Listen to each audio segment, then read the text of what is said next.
germ cast based, mineral based, all these more natural products that the actual soil biology can use as food. So it's flipping our concept of what we're doing with fertilizers to feeding the soil, not feeding the plants. This episode of Voices from the Field introduces us to New Zealand shepherd Bev Trowbridge as part of NCAT's podcast series, She's Raising Sheep. Trained as an agroecologist in the United Kingdom, Bev has raised heritage sheep and small frame cattle on New Zealand's North Island for 2 decades. Bev tells NCAT's Linda Poole that sheep are the best biostimulants you can have to improve soil health, water quality, and biodiversity. Bev talks candidly about shepherding for the good of nature and offers tips for success. Listen in to discover what herding sheep and guiding airplanes have in common. Let's listen. Hi, this is Linda Poole, a regenerative grazing specialist. I'm in Montana, but today I'm going to be talking with Bev Trowbridge from New Zealand. She's a biological and regenerative farmer who raises sheep and cattle. And I'm really excited to have her be the second person in our ongoing series called She's Raising Sheep. Bev has worked as a professional ecologist for over 20 years. She raises heritage breeds in 2 different breeds of sheep and a crossbred herd of cattle, and she uses regenerative practices to restore the fertility and diversity of her farm. I'm really eager to hear about Bev's journey and how she has used livestock to restore resilience to her land. And people who know me through the Soil for Water program will be probably, along with me, really interested to hear what Bev has to say about how she's been able to build up her soils so that they're resilient to drought and flood through the good management of her sheep. So welcome, Bev. Hi, lovely to be here. Yeah, well, it's just so much fun to talk to New Zealand about sheep. You know, when I think about sheep and when I get a question that I can't find someone local to answer, so often I'm on the internet and I'm in New Zealand or I'm in Australia trying to learn about sheep. And that's actually how I found you. You have a wonderful website. Yes, we're very sheepy down here, aren't we? And we're happy about it. And I would love to have you introduce yourself and a little bit about your farm, so that our listeners can start to connect you with the topic of She's Raising Sheep. Sure, will do. Well, I'm actually a bit of a fake New Zealander because I'm actually an English woman. So I came to New Zealand just over 25 years ago in 1996. So I actually started my farming journey back in the UK. As you quite rightly mentioned, I'm an ecologist by training. And so I'd been in academia for many years to start with, and I researched terrestrial ecology and creatures like otters on the west coast of Scotland. So I know that's a big jump from sheep farming. But what got me into farming was that after doing my training, I went on to work and manage land for various NGOs in the UK. And we had large land holdings and I was managing people budgets and that sort of thing. And it was all very great and I loved it. But what very quickly became apparent to me was it seemed kind of crazy to be having this land here, which was set aside for conservation, and then you have this land here, which is set aside for production, and kind of like ne'er the twain shall meet, you know. And meanwhile, the productive land was, you know, becoming more and more polluted and less fertile and becoming more and more of a problem generally. So being an ecologist, you know, I thought, why are we not combining these two things? You know, why do we have to have fences between them? So in my great naivety, I set out to become a farmer farming with wildlife. And so I bought myself a small farm down in Devon, which is down in the southwest of the country, which has got quite a wet wet climate, very similar to New Zealand actually, and proceeded to farm there, mainly actually with cattle and pigs, free-range pigs. But my particular interest, as you mentioned also in the intro, was that I'm very keen on this whole concept of managing land using the native breeds that were adapted to farming on that terrain and in that climate. because obviously they have traits and attributes that are particularly suited to that landscape. And so this kind of preceded the movement in the UK to try to use livestock on conservation management, and has since become actually very, very popular with a lot of the managers of land. So it's fantastic for me to see how that's grown. So back in the early 80s, when I started farming there, I was using cattle that had really gone out of favor, because they had all started to use these massive, great continental breeds, because it was all about farming for size and volume and speed. Whereas we all know the native breeds tend to be slightly slower growing, but you have lots of other positive attributes. So I started off using a breed of pig called the Devon large black pig, which, as its name might suggest, is a large black pig. In fact, they're huge. They're like a bit of a stretched limo, but they're gorgeous because they've got big floppy black ears, and they graze, and they're incredibly docile, and they're just a fantastic outdoor pig. So that's how I got into farming, using the pigs and a breed of cattle that was native to the area called the Red Devon, which, as you might guess, is red, and came from Devon.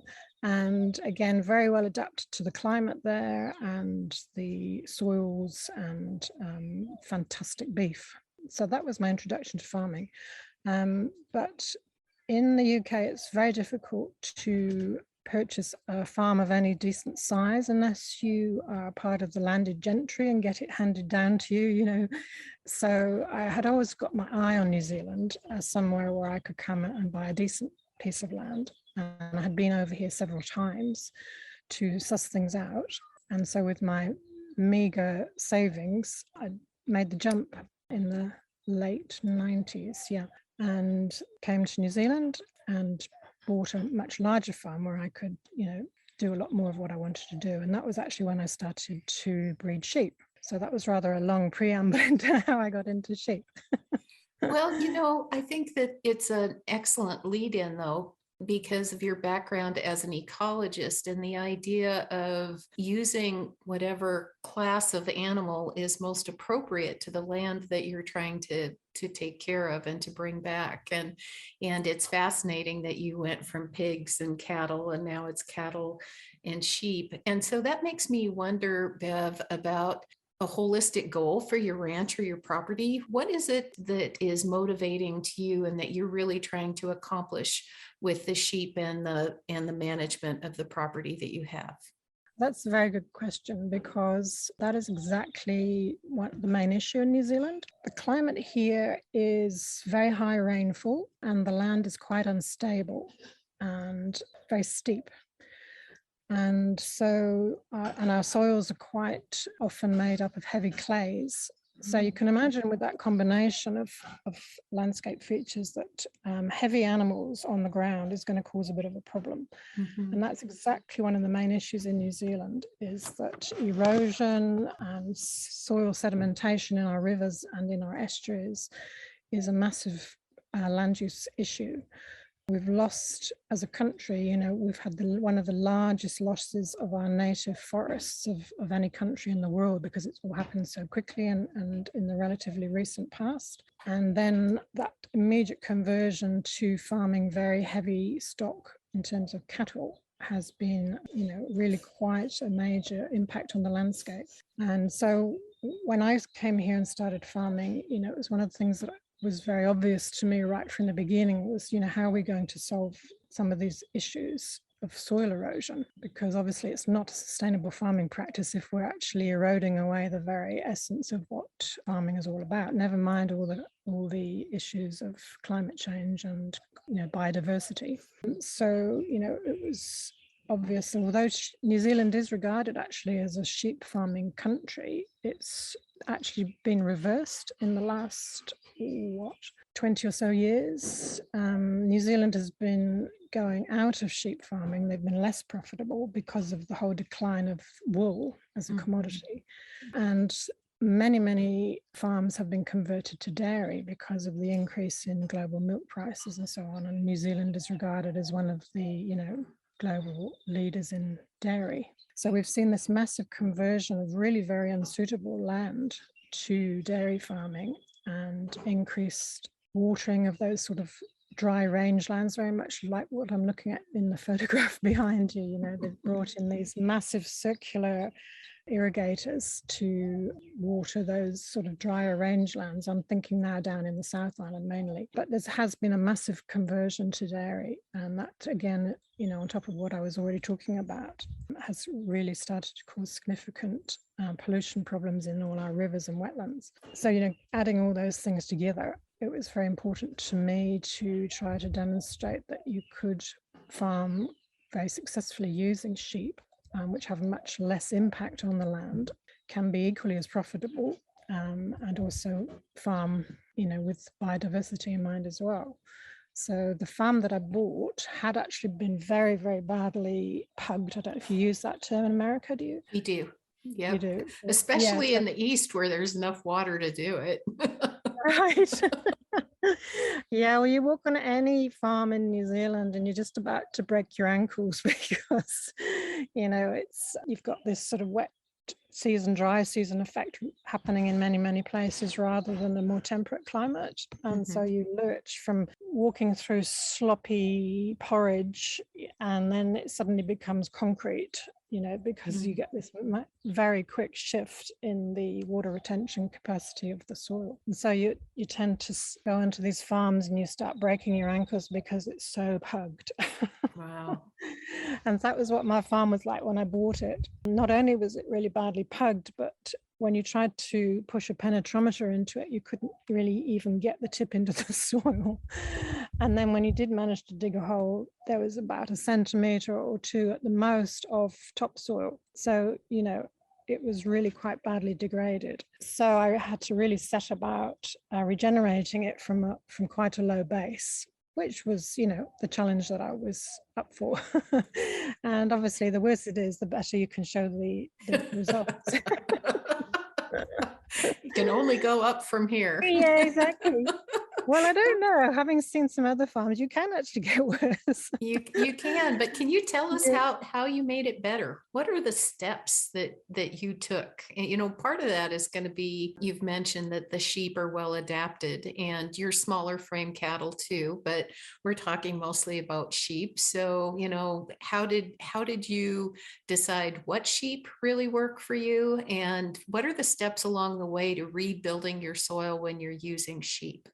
Yeah, great questions. So my first approach really was to reduce the weight to, you know, area ratio of the stock that was trampling the land. So obviously getting rid of some of these bigger cattle, because again, here in New Zealand, they've very much gone towards bigger is best. So everyone wants, you know, giant cattle. And the other thing they do a lot of here actually is raising cattle to quite a large size and older age, you know, 3 years and so on, for the ground beef industry for the US. So a lot of our cattle, particularly people are now starting to do a lot more bull rearing, for example, you know, which are really heavy on your ground. So my first approach was to, as you say, try to breed cattle that were smaller. So I was crossbreeding my old Devons with Dexters to get the size down.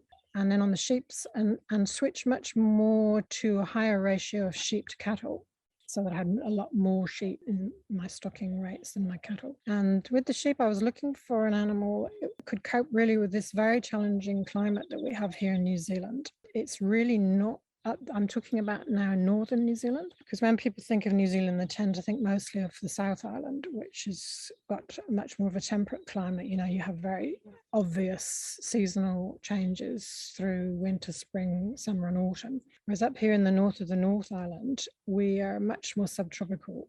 And as I say, we have much more of a wet, dry season. And so that's actually quite stressful on sheep.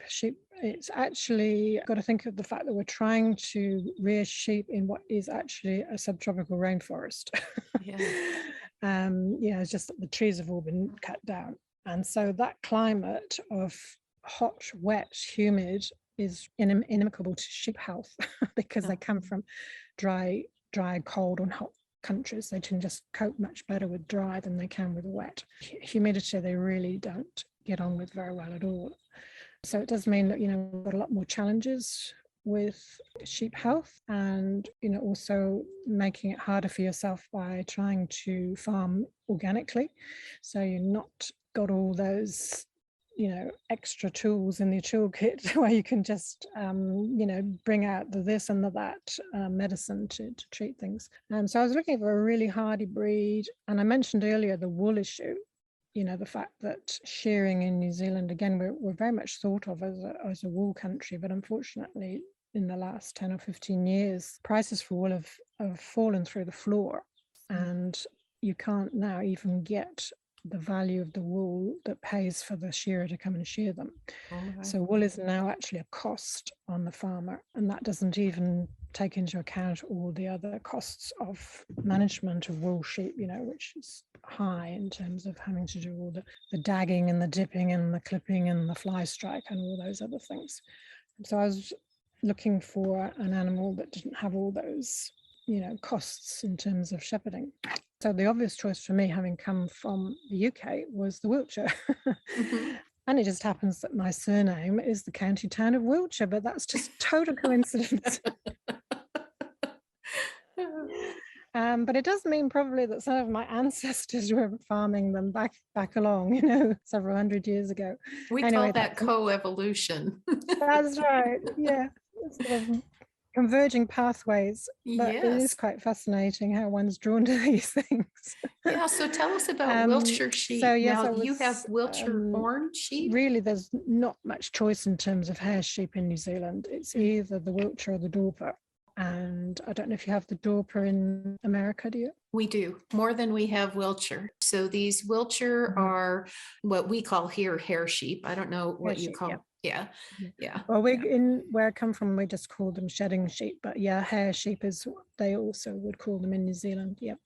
But you have the horned ones with the rams have the beautiful curling horns, even like a merino. Yeah, beautiful horns. Right. Yeah, they look like doll sheep. Like what? They look like doll sheep, the native bighorn, the bighorn equivalent that's up in Alaska. Like the bighorn, don't they? Yeah. Interestingly, the breed is a horned breed, so the correct name for it is the Wiltshire Horn. The ones without horns that we all see nowadays, polled Wiltshire, is actually quite a modern invention, and it has been achieved mainly through outcrossing two wooled breeds, which has caused quite a problem with the shedding. I've actually been fortunate to be able to breed my polling into the flock from within the flock, so I haven't had to outcross. So I have achieved a polled line as well, but it is a naturally horned breed, and they are very magnificent. Yeah. So what's the weight and what type of a lambing percentage, and kind of what does a year look like with your Wiltshire sheep? Right. Well, the Wiltshire Horn is actually quite a restricted breeder in that it has a very set breeding season, interestingly. It seems that its origins have come from somewhere in the Middle East, way back in the mists of time. So it's probably related to a lot of the other hair sheep. But obviously, where it came from, it had a very restricted breeding season for a reason. But anyway, that trait seems to have carried through, and it's only really fertile for about 4 months of the year. So you have quite a set breeding season, which can actually be very useful because it can mean that you can just have your rams in with the girls and really not worry about it, because they will only have lambs at a certain time of year anyway. But interestingly, when you're moving them into a polled line, that seasonality seems to really stretch out and they become a lot more flexible. So just to give you an idea of my sheep year, my rams are out at the moment, which is our autumn. And they've been out now for, about 6 weeks. And they'll come in at the end of this month. So they'll have been out sort of February, March is my tupping season. Do you use that word? Only when we're reading. Okay. We just call it breeding season. Okay, It's very much tupping here. They like that word. So yeah, that's our tapping season, and it tends to be the main tapping season for producing lamb in New Zealand because we have quite seasonal grass growth, as I've already alluded to. So then that means I've got lambs coming on the ground during our winter, which is actually our main grass growing season because we have very mild temperatures through the winter. So we have, continual grass growth. So I shouldn't really be calling it winter. It really is our wet season. So our grass just keeps growing. And in fact, that's much more reliable grass growing season for us. So I've got lambs on the ground from late June onwards. So July and August would be my main lambing months. And then the approach would be to try to get them all up to weight before Christmas. That's kind of a bit of a cutoff for us because after that it starts to get very, very dry. And we get into what we've got now, which is our sort of scratching around trying to find the next bladed grouse season. Yeah. So there's this very big contrast, as I mentioned earlier, between our wet and our dry. And it's quite a struggle now until we get to sort of May when we get our reliable autumn rains coming through. So you are pasture-based all year round? With your totally sheep? pasture-based all year round. Yeah, nothing comes into sheds at all, and that's a very New Zealand thing. Back home in the UK, because we have much harsher winters over there, people tend to do their lambing indoors in sheds, but not here in New Zealand. Everything is lambed outdoors. So the sheep need to be a lot more self-sufficient. So, you're not going around checking up on ewes, which is another reason why I was very keen on the Wiltshires, because they're such incredibly good mothers. They come from a background of being very extensive ranges. So you just used to pop them out on the hills in England, and they would basically be looking after themselves all year round with very, very limited shepherding. And very self-sufficient ewes, very, very, precocious lambs at birth, know where mum is, and, very good at looking after themselves. So they have very, very little intervention at lambing time. They're good twinners, so they do produce twins quite reliably. So you can get lambing rates of anything over 180%, no problem. And normally, we've got plenty of feed to feed them to get 2 twins off a mum, and they have beautiful big udders and they do milk very well. But they're an interesting sheep in that they're, as you might guess from that background that I've just talked about, they're actually very independent sheep. They're quite sort of feisty. The girls are quite feisty and self-sufficient. They don't want to be interfered with, thank you very much. So that means, when you do have to get them into the yards to do anything to them, you sometimes have a bit of a fight on your hands. And you don't use dogs, I read. I don't. You're quite right. I don't use dogs at all. But interestingly, in the paddock or on your rangelands, you can have them on. I've seen them in Australia. They range over massive, massive areas without fencing or anything. But they're such smart sheep that you can manage them very easily without dogs. They don't tend to flock like we're used to with merinos and most of our wool breeds. They're much more likely to all split off in separate directions, a bit like herding cats. But interestingly, I find that they know and understand what you're trying to do with them. So, for example, on my farm where I've got it split up into, say, 20 paddocks or more, and because they're used to ranging, they love to move. If you go and open a gate, it can be at the other end of a 10 or 20 hectare paddock. They know what you're doing and they're already moving through the paddock without you having to get dogs in behind them.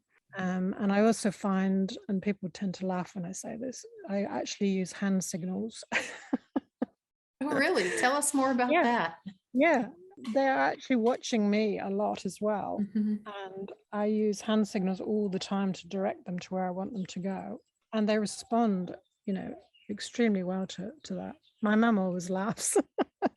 Well, it's one of those things that I think a lot of us who raise sheep kind of, roll our eyes. Everybody says sheep are born looking for a place to die, and they're also stupid. Too dumb to live. And I've raised horses and cattle and been around livestock, dogs, cats, donkeys all my life, and sheep have a different type of intelligence, but I find them very trainable. Yeah. But I have not thought about using my hands, but they watch my face, and when I turn my head, they all turn their head to see what I'm looking at.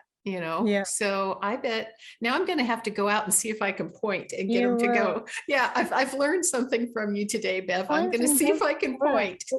It's a fascinating thing because a lot of people say there's very few animals actually take any notice of human pointing, and sheep is not on that list. But I would argue with them, because if I point, the sheep will look at where I'm pointing and they go, "Oh, okay, you mean through there?"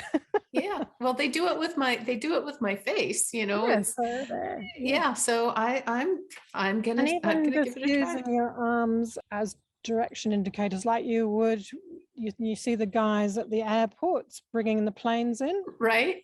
I do very much the same thing with my sheep, and they know what I mean. So yeah, give it a go. I will. They won't understand you, but I'm sure you can train them. Yeah. Well, this is something that a Montana shepherd can learn from one in New Zealand. It's kind of exciting. I'll report back and let you know how it goes. So I find them eminently easy to manage in a range situation. As a single woman without dogs, doing it all on my own, over large acreages, I just find them really, really easy, even though they don't look up. So Bev, I'm really interested. You mentioned that you are doing all this on your own as a single woman and managing these sheep in kind of a demanding, steep environment, seasonal environment. And I don't know much about the Wiltshire Horn sheep. In a hot, humid environment in the US, there's a lot of issues with parasites. Some people have hoof trimming issues, foot health issues. And I just wondered, how do you go about these things? What do you have happen? And how do you deal with that as a female shepherd working mostly on your own? Well, I found right from the beginning that I had to have really good yards built. So that was one of the very first things I did, was to build myself some really fantastic sheep yards with good design, using timber off the farm. And I built it in a U shape so that I got a bit of a flow, because, having mentioned that the sheep don't flock up, they're not that brilliant at following each other through yards either. So the whole concept of the U shape is that they're much more likely to walk on because they think they're going to find a way out at the other end, whereas if they can see they can't get out, they're not going to go. And they have proved really fantastic in my handling and management of the sheep, actually. And they're also beautiful because they're shaded. They've got big old trees over them. So it means I can be out working in the yards during the heat of the summer and carry on. So that's been fantastic. I couldn't really do anything without my yards. But yeah, I do have to do quite a bit of heavy manual hefting around with the sheep. Fortunately, I'm tall, because the Wiltshire sheep are actually a little bit taller than normal sheep. They're quite long-legged breed because they do range over such large areas. They're real walkers, so being longer-legged means that they don't get bogged down in difficult terrain and whatnot. So they are quite a tall sheep and long-bodied as well. I heard in one of your previous podcasts you were talking about your sheep were quite short. Wiltshires are naturally quite a long animal. So, obviously when you're trying to lift them up, you've got a long animal to lift up. So I think being tall myself does help a lot in being able to handle them well. And obviously you do need to be pretty tough and cope with quite stroppy girls sometimes. Doing feet is actually one of the worst things because they fight you to the death. You're lucky you don't have to shear. I wouldn't want to be shearing these girls. They don't take too kindly to being interfered with. Funnily enough, the boys actually are the complete contrast. They just go, "Oh, this is quite nice." and just sit there and let you do whatever you need to do. But now the girls are definitely thinking that you're a panther jumping on them, But feed, I try not to do feed at all if I can help it. Unfortunately, with our climate, we do get a thing called scald, which is when they get that infection between the toes there. And so I do, obviously have to get them in, turn them over and treat them for things like that.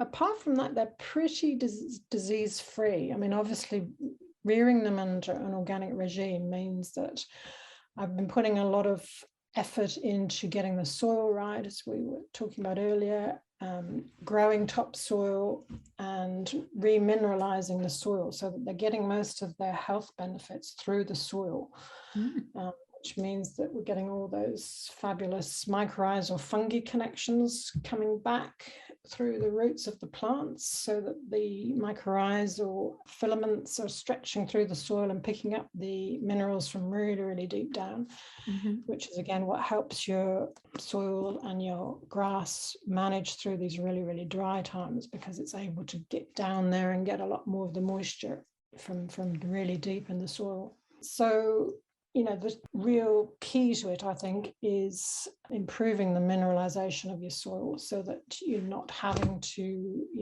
treat animals unnecessarily pharmaceutically for things that, are actually a problem of low minerals and particularly low trace elements. Our soils here are quite depleted in things like copper, cobalt, selenium, molybdenum, and a whole raft of different trace elements. So the more we can get the soil working biologically and naturally to get minerals into our livestock, better. But I do also put out mineral licks that I make up myself to supplement these ones that aren't naturally there. So minerals is a big part of my whole health regime, really, making sure the stock have got access to minerals in one form or another, either naturally through the ground or what I provide. And I find that does preempt in many or most of the health issues. Yeah, I'm fascinated by the idea of re-mineralizing your soils. So can you talk more about how you're doing that? Really, that's the whole concept of regenerative agriculture, in that you are allowing the natural biological ecosystem of the soil to flourish. Whereas what we do in modern farming is constantly pushing it the other way. We're constantly compromising our soils and killing the natural flora and fauna by our very practices that we are doing in modern industrial farming. And that's not just the heavy use of chemicals in terms of our fertilizers and our herbicides and our pesticides, although obviously those do have a very detrimental effect on soil biota, particularly the soil fungi, which are absolute key to this, but also through what I was mentioning earlier about the heavy impact of heavy animals on soils during very, very wet times, and that whole compaction and pugging of the soil significantly destroys the structure of the soil, the acidity of the soil, and its ability to perform properly as a habitat for all the different soil creatures. So I've found that over the years now, on the current property I'm on, I've been there for 18 years, and I described at the beginning how there was very, very limited topsoil, and it was just as hard as rock, basically. Well, now, after running sheep on it, after stopping a lot of those very destructive practices, using more biologically friendly fertilizers, so things like seaweed-based, fish-based, worm cast-based, mineral-based, all these more natural products that the actual soil biology can use as food. So it's flipping our concept of what we're doing with fertilizers to feeding the soil, not feeding the plants. So that then the soil biology can reform all these ancient and old connections to actually feed the plants through this wonderful mycorrhizal network of symbiosis, where the soil mycorrhizal fungi attach to the roots and they transfer and swap food. So the plant photosynthesizing and bringing down carbon dioxide from the atmosphere and using sunlight to form carbohydrates. And that in a liquid form is sent down into the roots and swapped with the mycorrhizal fungi for water and minerals and other things that the plant can't make. So you have this wonderful ancient system which we're destroying by all our chemical and physical practices on the ground at the top. So yeah, it's trying to get that all working again, and all the other soil, wonderful relationships that, half of which we probably don't even know about. Getting all that working again properly, so that's getting the minerals back into the plants for the animals to eat. So it's one step removed, and we've too much concentrating on just the actual grass, aren't we, in modern farming, rather than what's going on underneath. So that's really what we mean by re-mineralization. Yeah. So you're talking about, I don't know what you call it in New Zealand. We call those biostimulants here. Okay. Yeah, if you're doing humates or fish or kelp and those things. So is that something that you're doing as a foliar feed with a liquid, or are you distributing the dried product? Can you tell us a little bit about that? Because a lot of us are kind of fans of another New Zealander, which is Nicole Masters, and she is now in Montana, and so a lot of us are pretty excited to hear about all this. But it sounds like you've been at it for years now and having really good success. So what can you tell us about how to think about biostimulants or this type of a way of building your soil, and also how do the sheep work into that? Well, I might answer the last bit first, actually, because I think, sheep are actually your best biostimulant that you could have. Because obviously they're wonderful little droppings, just fantastic manure. You couldn't really have a better manure. And so, that's all part of the natural recycling. Whereas in modern farming, especially in dairy farming, which is so prevalent here, we've started to think about, effluent from the animals as being actually a pollutant, which is crazy, isn't it? Right. It shows how badly the system is out of kilter, if that's what we're thinking. Whereas, going back to a much more natural system, using sheep, and cattle, but being farmed in a much more sympathetic way, their effluent, is actually manure and fertilizer for the ground. And that's all part of this wonderful system and getting that working properly. So that's really important. And all these other things that we might add in are really only to kickstart the system back to what it should be, because we've depleted it so much. So, I only ever used those products in my early years. So things like fish fertilizer and seaweed fertilizer. And people are also using a lot of compost teas to reintroduce the actual soil fauna that has become depleted. It's a quick way to get those back into the soil. We often find we're actually missing huge clades of biota because they've actually got nothing to live on anymore. So it's quite a good way to get those back in.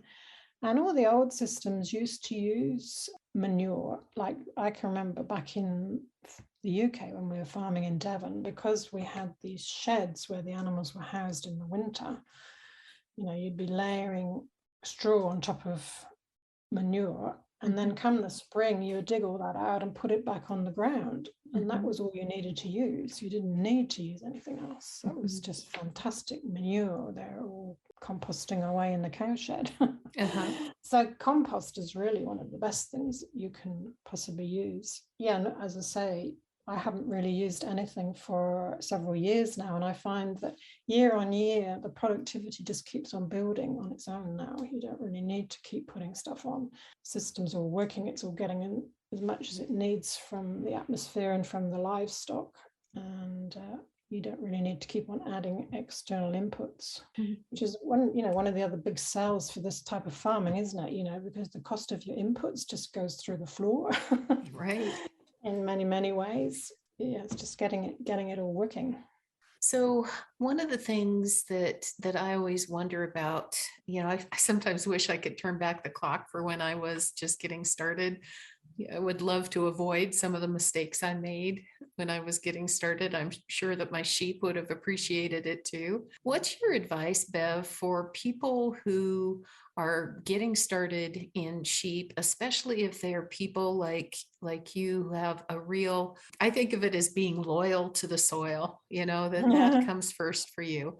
And what would be your advice to people who are about to get started or are in the early stages, if if they really want to do the right thing by their land and have a profitable business at the same time? What's your advice? It's interesting. I do a bit of consultancy here, actually, on a smallish scale. So, this is the kind of thing I get asked quite a lot. And it's actually not a very easy question to answer because, we do actually need quite a lot of information and knowledge and support to be able to farm sympathetically to the environment. It's not just something you can go and read in a book or pick up in 5 minutes. It is a very, very long learning curve. And I think, although you might think you've made lots of mistakes, that you really have to make those mistakes in order to learn and understand what you're doing. And I'm not sure that there are any quick fixes, to be frank. But I think one of the things I would always recommend to people is that if they can join a local support group, that's probably one of the best things they can do. Any kind of peer support network where there's people who are doing this, who are learning together and making mistakes together, and you go out onto people's farms and see, what have you done? This is how I've done it. Oh, I could apply that to my place, and all those little questions, and you always learn so much from those. Whereas it's very difficult because we all have such different places, don't we? Everything is different. It's very hard to apply things directly from one place to another. So being able to learn from your local environment is really the most useful thing, I think, because also on the marketing side, that's also very, very different depending on where you are, not only in the world, but even within countries, it's very, very different, isn't it? Oh, yeah. Yeah. Yeah, that's one thing. Over there, you have a lot more access to farmers markets, as a good example, for people to be able to sell their own produce. Mm-hmm. And you've got also the Joel Salatin type model, haven't you, where he has people come and buy direct from his farm, whereas all those sort of things aren't really available to us in New Zealand. So we have to be a lot more creative in our marketing. Yeah, can you tell us about that? How do you market? Yeah, it's very, very difficult, actually. The whole meat market here has been captured by the big meat companies. We've tried on several occasions now over the years to set up our own meat marketing effort, but it's really cut off to you from many, many aspects, the most important being access to processing facilities. So you can't get into any of the abattoirs because they're all owned by the big meat companies. So it's very, very direct. There's no little small independent abattoirs left now in New Zealand. Well, actually, that's not quite true. There's one or two, but way down south that we couldn't use from up here. So yeah, we've started various meat enterprises and had been closed down basically by having them bought out from under our feet, the processing facilities. And so, you build something up and then the rug is pulled from you. So it's very, very competitive here in that sense. And you're not allowed to use a home kill sort of thing. You can't have a little mobile abattoir come up and kill them on your property. That's illegal. So you're very much kept out of the market. So in fact, nearly all of my stock I sell stud stock, which was another very good reason actually why I chose a breed that was unusual, that would be in high demand, particularly here to the lifestyle market because of its low maintenance. Obviously not having to shear it and do all those other things is very, very attractive to the small farmer market. So that was also a very crucial part of my choice. I needed to get a breed that was going to enable me to get more, per animal than a normal Romney sheep, because I knew I wasn't going to be able to distinguish myself in the marketplace. So yeah, that was all part of my thinking. So yeah, it's not easy. Wow, it sounds... I just have no idea. It sounds very challenging. So Yeah. how do you actually sell them if the ones that aren't going for breeding stock? Are you the only one who gets to eat your delicious sheep?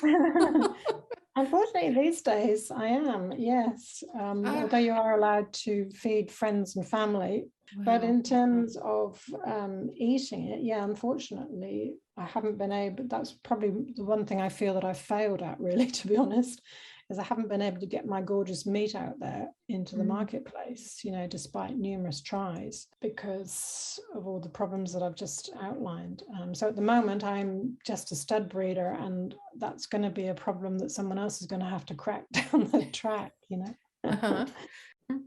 Well, thinking that you are really at the forefront of this breed in New Zealand, one of the things that I always wonder about is crossbreeding and line breeding, and where you source your stock and how you choose your replacement animals.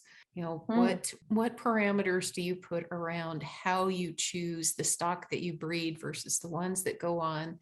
And do you worry about inbreeding, depression? Do you AI? How do you handle all that? Yeah, well, it was right back at the beginning when I was setting up the flock. It was a problem because the individuals that were in New Zealand were very poor examples of the breed. They were basically from crossbred stock already.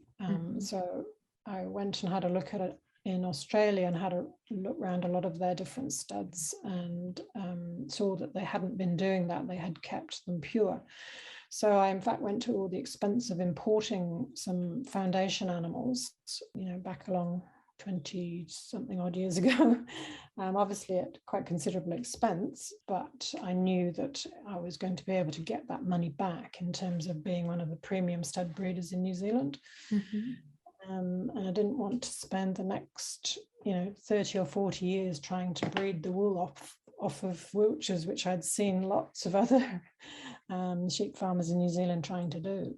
It was because once you'd compromised that genome, it seemed as though it was really, really difficult to get them back to what they were supposed to be. And the unreliable shedding was one of the big things that seemed to be really hard to get back again. So that was why I did that. And it proved to be a very sound thing to do, actually, because it did mean that then I was able to promote myself as one of the or probably the only breeder in New Zealand that had pure Wiltshire sheep. And interestingly, the quality of Wiltshires in New Zealand now has actually shot up, not just from what I've done, but other people doing embryo transfers and so on. So it has elevated the whole status of the breed in New Zealand from what people thought were these horrible scruffy things with wool hanging off them, which is not what Wiltshires are like at all, to these beautiful sleek animals that actually are very, very good for crossbreeding. And it's one of the main uses for them back in Australia, is that they're regarded as one of the best terminal sires, because you've got these beautiful big framed animals and you get that fantastic hybrid vigor when you cross them with a woolly breed. Because they're quite genetically distinct. So you produce a beautiful big meat lamb, which fits in very well to what the Australians are doing. We haven't really managed to get that to catch on enough yet in New Zealand. People are quite conservative. But I'm sure as time goes on and the breed is gaining more and more popularity now here, I don't think that'll be too far away, as people have been quite slow to recognize the fact that, they are going to have to relinquish their woolly animals because they're just causing them too much expense. But I guess, if you've invested huge amounts of money in a wool shed, you don't really want to be told that wool is not in, do you? Well, we hope that what we can do is to think over time about all the multiple benefits of the livestock that we're raising. And you've brought up taking care of the land in a way that really you wouldn't be able to do in any other way. It's steep, it's clay. You're trying to build back your soil. You're not going to do that with cover crops because you're not going to be farming, and so what do? Well, it's going to be animals. Another thing that I'm a wool sheep producer. And so one of the things that I think about as an ecologist too is the problem with the clothes that we wear. And, there's so much of the plastic pollution that we have in our waterways and in our oceans now come from the clothes that we wear. It's not just the plastic bags. I agree. That it's all this wonderful, we think it's wonderful polar fleece. Yeah. Someday it's recycled plastic that we're wearing, eh? Yeah. And, we're trying to think about what to do in terms of fossil fuels. And that's what a lot of this clothing and the plastics are made out of. I just heard a Canadian radio program right before we started recording this, talking that over 90% of the plastics that are in the world right now are petroleum derived plastics. And honestly, I thought it was more than that. So I guess it was good news, bad news, but someday I hope we're going to have more to do with wool. But I think we will, definitely. It's just getting through this transition. It's going to be a while before people relinquish their polar fleeces. And we've got to be a lot more flexible, I think, in all these different farming industries. Unfortunately, farming has got a bit of a name for itself of being a bit dyed in the wool, to use a terrible pun. But being difficult to move on your mindset and being a bit more quick on your feet to be able to adapt to changing. Right.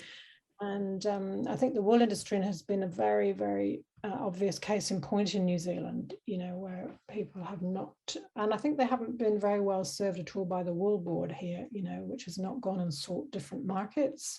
The wool we have got here is really good wool, and it's only been the more entrepreneurial merino breeders that have actually gone out and sought different marketplace and have then produced all this beautiful outdoor thermal wear for people and blended it with possum and done all these other interesting things. Whereas our coarse wool market has just, just sort of gone into the doldrums and done nothing. But I think that we just need to be a lot more creative with what we can do with wool. I saw that you're involved in quite a strong movement over there called Fiber Shed, where people are doing all sorts of interesting things, eh? Yeah, it is a wonderful movement, and it has in common with what you and I do of we're coming at this from the earth first, from taking care of the land and restoring water cycles and health to a biological ecosystem. And that's where Fiber Shed comes at it from. And I'm very hopeful about where that'll go in the future. But, another thing that I think we have in common is just the idea of being adaptive, thinking about what it is that we want. Here's our goals and here's what we're doing. And then always reflecting on how's it going. Well, I'm going to tweak this and I'm going to go forward. So that makes me, here as we get to the end of our discussion, makes me think about, you've done so many great things, Bev, but what's in the future? What would total success look like for you, other than making sure that your good Wiltshire meat could reach people? But what does true success look like for you? Yeah, I think that one I'm going to have to park on the shelf and hope for a intergenerational result on that one. But where I want to go next is to move more into the educational aspects of it. We've recently been doing quite a lot of work on our farm, setting up what we're calling a solar village, which is an off-grid little mini community of people have interests in living sustainably, living off-grid, growing more of their own food, and just having much more of an awareness and a relationship with the land. And for the remainder of I've also put a large part of the farm into what we call a QE2 covenant, which is, where it's saved in perpetuity to remain as native habitat. Wonderful. So I've been doing that alongside that. And then for the remainder of the productive land, I want to continue the process of the regenerative rewilding, if we can put it that way, of natural systems, and also spend more of my time actually working with people to help them understand how these processes work. So haven't quite thought through what that form will take yet, whether it will be a tourism-based thing or whether it'll be more of an educational focus. Yeah, I've got to try to figure out exactly how I'm going to do that, but that's certainly where I want to put my time and attention now, having done a lot of the groundwork, because then I want to spread the message. And I also want to do a lot more writing personally as well, telling people about it. Yeah. Well, that would be a tremendous gift to people who read it. One of the things I love about shepherding is it's this opportunity to take something that is, so old it feels timeless, humans and sheep together, and, out there on grasslands, humans and sheep figuring out how to live together and take care of each other, because that's how we do it. And now we have the new understanding of the role of the plants, and now even the role of the soil. And yes, we have huge challenges in front of us with climate change and droughts and floods and all these different things that are in front of us. But it gives me hope when I think we've had so long together, humans and sheep, thinking about how to evolve to so many different environments, over 1,400 breeds of sheep, each one that's particularly good in a particular place or time. And can't we continue and prosper as we go forward? It's all about slowing down, back down again, isn't it? Slow back down, reconnect with some of this old wisdom. And I think that's where the hope for the future lies, definitely. But I definitely concur with your optimism and excitement about being able to connect across vast distances now, which is really going to be so helpful and crucial for all these difficult next steps, isn't it? It is, and I think that probably the most important thing that it does is I just love knowing that you've faced a lot of challenges and you continue to, and you're growing and you're hopeful and you're optimistic and you're adapting and getting better all the time. And I think that one of the best things that we can do is to share enough information that it generates hope, and gives you alternatives. It's so easy to feel like, I'm caught in this cycle, with us right now, it's drought. And what do? Supposedly the worst drought in over 1,200 years. Some people say, other people say over 11,000 years since it's been this hot and dry in Montana. And it's easy to lose hope and to lose focus on what our goals are when you're in a situation like that. And that's why I love doing what I just did today, getting to talk to you and learn about how you have surmounted the challenges. So I just want to say thank you, Bev, for sharing your time. It's been an absolute privilege and a pleasure. Yeah. I hope you can keep up the connection. Yeah, we will. And I'll make sure to post some pictures of your beautiful Wiltshire sheep. If you'll get me some, we'll have that with the show notes for this. And do you have a website that you can have people look at?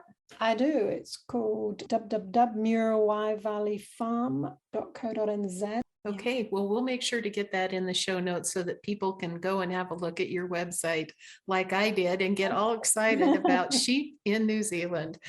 All righty. Lovely to talk to you. You too. Thank you, Bev. Thank you. Okay, bye now. Bye for now. That's it for this episode. Thanks for listening. Additional information about this episode and related resources can be found at attra.ncat.org. Don't miss an episode. Subscribe to Voices from the Field wherever you get your podcasts. I'm your host, Rich Myers. ATTRA, Voices from the Field, is produced by the National Center for Appropriate Technology, headquartered in Butte, Montana. It's supported by the USDA Rural Business Cooperative Service as part of NCAT's ATTRA Sustainable Agriculture Program. Any opinions, findings, conclusions, or recommendations expressed in this recording are those of the participants and do not necessarily reflect the views of the USDA or NCAT. We'll catch you again next week, and until then, keep on farming.